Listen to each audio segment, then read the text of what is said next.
Yeah, so in our book we agonized over in terms of understanding what had happened and understanding it in some sense of what happened to the herd of humanity, and particularly then what happened within countries. And we noted a couple of things that happened in almost each of those countries, which you've already sketched some, which is a quintessential aspect of the crowd is this obsession with something small, right?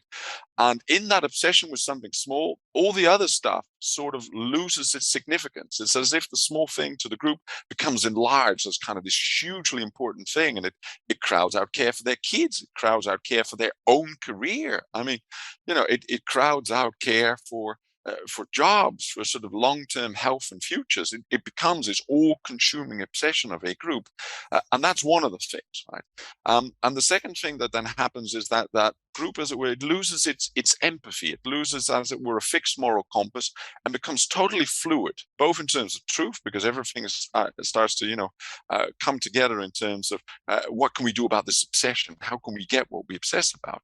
Um, but that also filters through to morality. So good and bad start to sort of lose its meaning over time and start to be about, good is controlling this or solving this obsession in some sense, and bad is not doing that, right?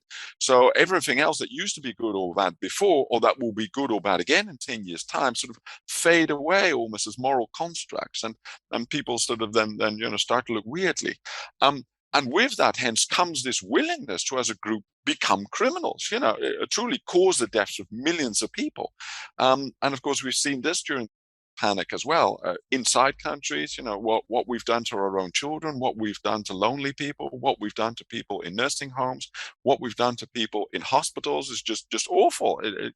The destruction has been on a totally different magnitude.